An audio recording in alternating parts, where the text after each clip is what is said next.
Hello and welcome to this video. Just a moment back. In this video, I want to talk about groups, the group dynamic, and just simply the effect that it has on people. And it is actually very, very fascinating. The group effect. Sorry, it's a little bit cold in here today, so if I'm shitting and shaking a bit, that is why. Okay, so let's talk about this. But before we do that, if you don't know me, I'm Christian. I've built my own company with my business partner Miguel, where we help coaches get more clients. That's basically what we do on a short term. It's pretty fun, and if you want to check it out, go to our website and see if it's something for you. All right, that's what I want to talk about with that. Now let's get into the juicy stuff. Okay, groups. Let me just rearrange myself here. Groups. Groups is a very interesting thing, right? And now, what do I actually mean when I'm saying a group? Am I talking about football, like a group of players? Am I talking about a company, a group within a company, or a work setting where a lot of people in a company work together as a group? Am I talking about in school when kids together in groups in classes? Or am I talking about when we go outside in the city in groups of people and party it out? Like what kind of groups am I talking about? Well, I'm actually talking about all kinds of groups and what tends to happen within a group. I think my camera's probably a little bit too much down like that. And what tends to happen when we as humans are in a group. And like the first thing I want you to think about here is that we as humans are psychologically like herd creatures. Like from way, way, way back in the time when humans were first roaming the earth, we were walking together in groups and packs, and it's very, very rare. That's like at that time, like thousands of years ago, that you found someone wandering alone. Because in a group setting, the chances of survival were a lot higher than if you were solo. So by nature, we are prone to be in a group. And when we're in a group, a lot of things change from our normal behavior, right? And some of our rational thinking can actually be. Oh, let's see if I stopped. No. Some of our rational thinking and the way that we rationally think, when we get into a group, some of our rational thinking will basically just be thrown out of the window and we'll just follow blindly along. Now, you might think, that's not true. I mean, I can control myself when I'm in a group. Shit, I cannot get this camera working. But it is true, right? You believe me or not, but I do know a bit of what I'm talking about here. So when we get into a group, we are very influenced by others within it. And this is because we as humans want to feel included, right? We want to feel a part of the group, since being not a part of a group, like deep psychologically for us, makes us feel vulnerable and in a worse position, meaning that it could be harder for us to survive. And I talked a little bit about here in one of my last videos the purpose of the human, right? And that is to reproduce. That, like, the whole purpose of a human, like very first principle, is just to reproduce. And to reproduce, you have to survive, and you have to be healthy, and you have to live with shelter, and you have to have food, and you have to have resources. And it's the chance of you obtaining these things for you to be an acceptable mate for reproducing is easier obtained within a group, because a group offers more security, more resources, and more in general just health and communication and strength. So that's again why we like feel like being in a group is a good thing. Now, of course, you find people out there who really despise being in a group, and it has changed a bit. It's changed a lot the way that when we're in groups we act. But if we look at like the hormones within our brains that's activating and the way that we think when we're in the group, it's basically the same. It's just acting out in different ways because, well, we're not in the savannah anymore, living on the rocks and trees. No, it's we're a bit far from that, I would say. So what happens here, what tends to happen, is that in the start, like when we're in a group, it's very important for us to feel fit in. So let me rephrase that. So when we are meeting a group for the first time, or when we as an outsider is going into a group or forming a group of people, we want to feel included, right? We want to feel a part of it almost instantly. And we do, like in the beginning, we do a lot of things to try and see if we can get the attention and get the feeling that we're also a part of the group. Because if we get the feeling that we're actually not a part of the group, we will, we will start to cycle out of control mentally, because the feeling of not feeling included and not being part of the main group is very hurtful to us, right? And we don't want to be in that situation. So when we're in a new group, like we try to fit in, we try to soothe others, we try to make others happy, for them to show affection to us and show affection to the group that we are part of it, right? It could be, there's two different scenarios here. You, like a lot of random people never met each other before, get together, form a group, like a new class starting on a whole new class of new people that all nobody knows each other. Groups start to form, right? And you want to be a part of groups so you don't feel excluded. Now, I'm sure you have tried, maybe you have, maybe you haven't, but if you have tried being in a setting where you've just met a lot of new people, and like they start to form groups and you end up not being in one of them, and you can see like, oh, this group over there, this group over here, this group over here, right? And you feel left outside of it, right? And this is a horrible feeling, right? You have no one to connect to, no one who they rather talk to that guy, no one who rather want to talk to you than someone else in the group. And this is a very, very painful feeling for us humans. Now, it could also be, this is something I personally tried, where like we were like divided into small groups of people who talk together, and that was like the rules. Like they talk with these guys, they talk here, they talk here, they talk here. Of course, there was a bit going on, but like it was like the general rule. And what happened is that the group that I was in, we were all like 5 people. All 4 of them left. So over like half of 2 months, all of the 4 people left. So I was the only one left here, and now I was alone. Right? There's other groups still here, but I never fit into any of those because I had my own group here that liked me, that I liked, and that I felt accepted in.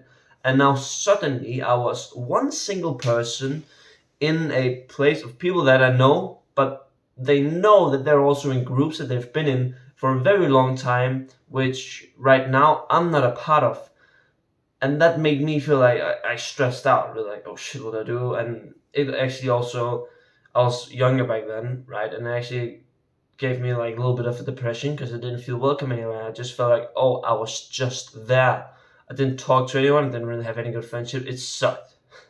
It sucked. I had nobody I felt like I could really talk to, and it was a bitch, right? And that feeling of being constantly, rejected and not being paid attention to, it's just, it fucking hurts. So what happened, that I was lucky there was only like a year left, and then everyone went their separate ways anyway. So this was also in school for me, by the way. So what happened is that then I just, for the base of the last half of the year, I was just fucking depressed because I didn't feel like I fit in anywhere, and I didn't know what to do. And breaking into a group when it's been established for so long that you're not a part of it is fucking hard, right? And back then I did not have my, like, the same gopomo, have the same confidence, have the same spirit, and be the same man that I am today. I was more shy. I was not really wanting to start a confrontation with someone, like anyone actually, because I was really shy. I was not really a people's man, which now, like, I love talking, I love selling, which turned a lot. But back then, it didn't. And if you think about it in your life, right, this was just an example from my life. See if you have something relatable to that, or if you have seen it, right? Maybe you've been on the other side looking out and you see there's just that one guy, oh yeah, we don't talk to him, right? And even though, it's quite evil, right? And maybe when we look at it from a like moral standpoint, we can see, why are we actually doing this? Like when we just stop for a second and think, why the freak are we actually acting like this? It makes no sense. Then what you see is that it's actually the group dynamic that makes you act in this way, which makes it a very irrational thing. Because when you consciously look at the situation, thinking, "Oh, this is not, it's not really a good thing," right? Like that, it shouldn't be like that. You wouldn't want to be like that. When you look at it consciously, it is, not a good thing. But you don't do anything about it, because what happens now is that you think, "Oh, I should invite him in," but boom, as soon as wait, if I try to invite an outsider, will the other group accept that, and will they start to exclude me, right? Because then the feeling of, oh, is there a chance that I could be the one not in the group? And that's even worse. If we're already in something, we do everything not to leave it, even if it means seeing someone else miserable, sad, and freaking depressed, right?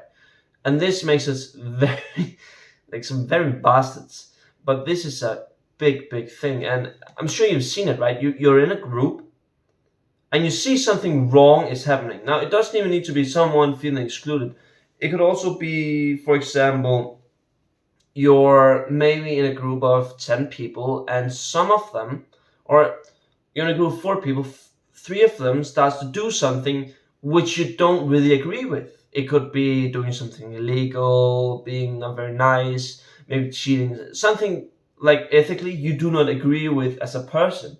But because those 3 are your well-known friends and you don't want to disappoint them, you go along with it anyway, even though that deep inside you really should not be doing that. But because of the effect of the group, you really cannot stop yourself from doing it, because like just the influence of those around you is so strong that you can't get out of it. Because even though that is ethically wrong to you, you still rather want to pass that barrier than get kicked out of the group and feel lonely, right? This is like a very selfish thing within humans. Yeah, and the thing about it, because I mean, with anything, there's been a couple of scenarios like that, but try to think: has there been scenarios like that in your life? And just try to meditate on that. Like when this video is done, try to go and think a bit more about them. Like, why did I do that? And there's no like reasonable good explanation, because of the way that we interact when we're in groups.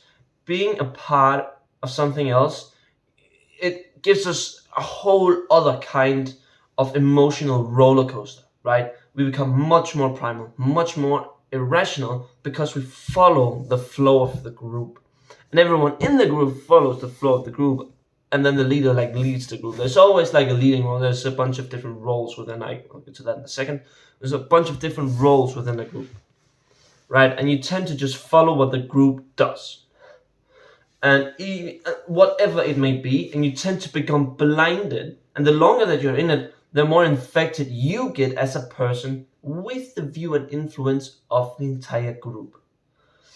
And this makes for some like real catastrophes, like bad events. Sorry, I can't pronounce the word.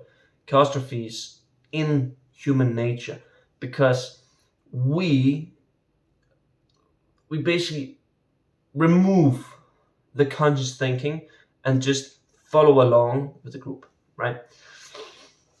And I find this an extremely fascinating topic, and also because I've been here a lot of times myself, and I can really relate to this topic, and I'm sure you can too, because everyone has been in this situation of being in a group.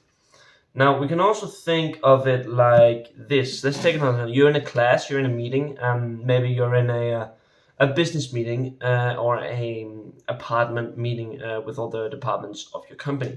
Then a question gets asked, and you know the right answer, but then everyone else says the wrong thing or something that's not right. and like you're the only one who knows the right thing. But if you were to go up and say the right thing, you're indirectly saying that everyone else was wrong. So what you choose, even though it is less beneficial for the company, you make you, people tend not, some people do, but what tends to happen is that you don't really say your opinion and you just follow the group, even though you consciously know that what you just did was wrong, right? Because that thing, you know the right answer, and everyone else was wrong. But you don't want to say that because that could affect your position within the group and hurt you even more. Because, like, one thing that humans are really bad at, or really good at, for example, however you want to put it, is putting our own needs before others. So even though, yeah, that might be better for the company and the general growth of what the company does, even if the company that will help them save millions, but it would affect my status within the group, or at least we think so. It probably wouldn't. It probably would a bit, but I mean, once you see the results, it probably wouldn't. Things would come anyway, and we just do really irrational things. And also another thing about a group, I'm just listing a bunch of examples. I want to go a little bit more in depth through it here later. A lot of other different examples of this is if you're in a crowd, right? Some crowds can be extremely riled up. Have you ever tried being at a concert with a lot of people who all enjoy the same music? Like, it'll get fucking crazy, right? And you just feel emotions that are so vivid, right? And so full that it will feel completely different from like the normal you sitting at home and listening to that music, because you're with others of your kind who enjoy that music so much that like it just creates this atmosphere of in pure emotion that completely disalarms the freaking like completely changes the way that you feel about it. Because usually I've been to a couple of concerts, the music quality is worse than what you hear on Spotify or Apple Music where you listen, but usually like the music itself is worse. It sounds worse. You can hear this as well, like people are shouting, it's annoying, but you still like it more at the concert because of the effect that the crowd gives and you're influenced by it. It could also be if we talk about demonstrations, right? Sometimes you see demonstrations where thousands of people are rattled up between one course, and they're so focused on their course and their quest and what they believe in that they don't see anything else than that, and they just continue. Now this is very, very effective because they won't stop, and the atmosphere that this creates is absolutely insane, right? Because there's so much tension and raw emotion within that group and demonstration group. That's insane, right? Insane. This is why you see like sometimes police gets out when there's brutal fights and like people die. It's just because they have so high beliefs in that which they are doing, and I find that extremely crazy, right? But crazy when you like it's crazy when you see it from a bird's eye view, like you look at it from above, but when you're inside of it, it's wild. And like the thing about groups and us having a hard time really controlling it is or not controlling it, but like controlling ourselves when in situations, looking at it at ourselves afterwards, we just get what the frick happened, right? And this is just the effect that a group can have on you. And to be fair, it's like everyone does. It's not like right now I'm saying that you do a lot of irrational things and stupid things. Not that there's anything wrong with it, okay? You have to remember that the way that we are as humans is we're literally designed to do it. Now, like, it's not because it's wrong. Of course it's wrong if someone gets hurt and something like really bad, but you shouldn't feel bad about it because you have much less control over it than you want. Unless you're like really hyperactive on it, it will be really hard for you to actually be aware of the situation and go above the group. when you're in it. And this is something that you have to, like, you really have to look at it. Like, look at the situations that you're in life and figure out what you could have done, why it wasn't like that, and really start to learn. Not learn, just start to see. Like, the first step to solving anything is awareness. And first becoming aware of it is like the biggest thing, because it has such a huge effect on you and what you do as a human. So yeah, let's talk a little bit about the dynamics of the group, and I want to talk about another example which I read here not long ago, about the kind of effect that a group can have. So let's talk about the dynamic of a group. And if you look at it like this, in a group there are like factions, right? There's layers to it. Because when we're in a group, we work out of a hierarchy, right? Top, middle, bottom, basically. So depending on the size. But there will always be a leader. In any group, someone will always become the leader. There will always be one to guide the people. And these are people who use very, like, by nature, they fit well into that role, right? It's pretty apparent for the leaders who are leaders who become leaders, right? A lot of people are like very selfish. Not really. They're very self-aware. That's a better word, for better or worse. So there's always a leader in a group, and then depending on size, there'll always be like there's the leader, and then there's the leader's minions, right? This is the one directly under the leader, which is doing all the due diligent tasks, right? Because the leader do not have time to do everything within the group, right? You can look at the president for like United States politics, right? The way that that's built, they have the president, then they have the senators, and like it's a hierarchy, right? And then on those they have more. I don't know it, but it is basically one on top, few below, and then gone. Or the military, for example, there's like one commanding officer of the Lord who is like controlling everything. Then there's the generals who has like divisions, and then within the armies there are lieutenants which are controlling different sections, and then within the sections there are team leaders who is controlling different teams, and then there's of course the soldiers, right? And it is like this pyramid who just builds up, and the further you go down, the more people that there are, because these up here is the master. Below him is his minions. Below them are their minions. Below them are their minions, and below them are their minions. However many layers it goes down. We also see this in a lot of big companies. Like you have board members, you have directors, you have CEOs, you have operational managers, you have team leaders.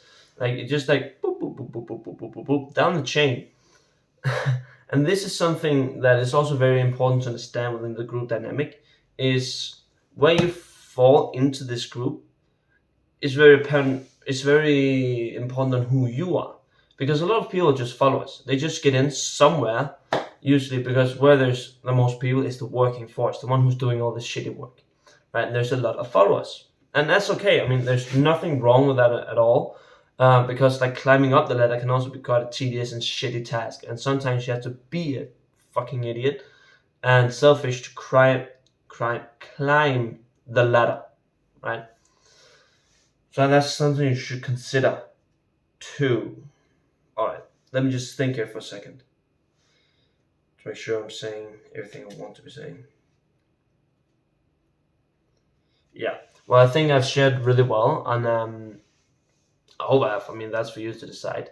Just what I really want to do is this video is bring you aware, like, of the effect that a group can have on you. And to give you a really extreme example of this, in China in the 60s, Mao Ping, I think it was called, was like the regent at that time, and he was promoting an uproar within especially the younger sensation. Let's just talk about a school here, right?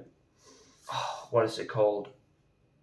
I can't remember it. There's a book about it, and I can't remember it. It's a really strong book. I mean, there's a literal book about this, but I can't remember it. But I'll basically just tell you. This book is about how this is real. Okay, it's how when this guy came out, he like his thing, because China has just been through a major change in their life, and they've got a little bit more freedom. Now, what he said is that there's still people from the old thinking among the new thinking people. And what he started to spread was that young people, especially in schools, should not tolerate this. And it was their time to find the people which tried to get back to where they were, to destroy the young generation, basically. That was his motto. Right? To get the people who were destroying the new belief, the new way of the country, basically. I'm sorry if I'm not saying this completely as it is, but I think you get the gist of the story. So what basically happened is that these groups started to form within schools, and they were basically small follower groups of this Mao. And it became like it just escalated really quick. Like first they started making some posters about who could be in the old way thing. Like 1 second. Give me a second here. I really want to make sure that I'm saying the right thing. Because I have the book right here. Not this book. It's another book. Where the story is within the book. It's a bit confusing. I'm sorry about that.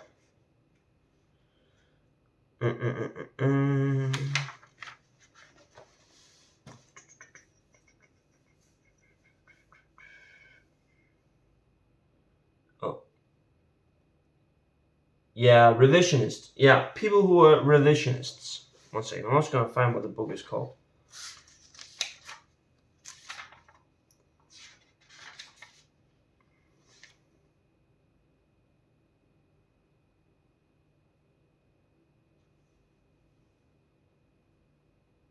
Born Red. That is what it's called by Gao Yuan. So if you want to look this up, it's a book by Gao Yuan, and it's called Born Red. And basically, what this is about is that these kids, as I said, they were forming groups, and instead of like them making propaganda posts about the revisionists, right, who wanted to get the old division back. Basically, revisionists wanted to get the old division back. So the kids started to find out with the teachers. Then they started putting up posters, like hanging them out a bit. Then they started starting to behave shitty in their classes. Then they started to take them out of the class, like the kids took the teachers out of the classes. Then they started to walk them down the aisles, like with those like familial times where you have your head and then your two arms and then like a big wooden thing you can move, and then through down the hall, and people throw like fruit and potatoes and shit at them. Like it escalated, and this was students doing it to teachers. And this escalated to the point where they were literally torturing the freaking teachers, like putting them like painful situations for hours and making them confess to being revisionists. Like when I read this, crazy. So what ended up happening is that within the school, the students basically took over, and it escalated much more than the Mao guy had anticipated. And within the school, they formed two different groups. The children formed two different groups. And all of the teachers were basically out at this point, right? Because all of them, either they fled or they were dubbed as revisionists, and they were either tortured, killed, or thrown out of the village. And what ended up happening is that some of the students thought it were too brutal and they shouldn't be doing it. So they tried to stop it, and they formed a different division from the group that still wanted to torture, find them, and destroy them. So then these two opposite forces started to be a quarrel with each other and started fighting, like kids, high school, started fighting with each other. First it was just like slingshots and that, then it turned into like spears, swords, then which it turned to hand grenades, explosions, and it ended up in like kids dying and killing each other because of this, which was completely insane. And the moral of the story is that what I'm trying to say is it all happened because one person planted a belief, and then they so strongly believed in it and gathered that it just escalated little by little by little by little by little by little by little over time, and to a point where it's just out of control. And it seemed so minor that they didn't even realize that it was going up. Completely insane. Now, I did not give that story justice. It was actually a very hard one to read, but Born Red, try to look it up. Insane story. Very, very harsh, I would say. So really, before reading it, prepare yourself for a gruesome time. Yeah, but it's a good book. Yeah, yeah. I think that's actually, I wanted that off there. I know this was a bit here at the end. This is a little all over the place because it wasn't really clear on what I wanted to say. I'm sorry about that. But that out of the way, I think I want to finish this video off. Just again, like what I really want you to get from this video is awareness that this is a real thing happening, and start to look for it in yourself. Like start to see if you can find these tendencies in yourself and the times when you have behaved or acted in this way. Okay? Because that's where it starts. You need to be the one who looks over the group. And there will be a lot of different players. I mean, there's a lot to talk about, right? There will be a lot of different players within the group who are trying to achieve different things. Like, watch the dynamic of the group and create a group where you're all working in unity towards one goal. That's a strong group. When everyone together is not working for their own self-gain, but the group is working together for one thing. Now, a lot of groups are not doing that. Okay? A lot of groups are not doing that. So that's what I would recommend that you start doing, right? First become aware of the situation and then start to elicit people to work towards one goal. Okay? Well, that's basically what I wanted to talk about in this video. If you liked the video, please leave a like button down below. And if you want to see more of my content, subscribe. And thank you so much. Have a great day. Bye-bye.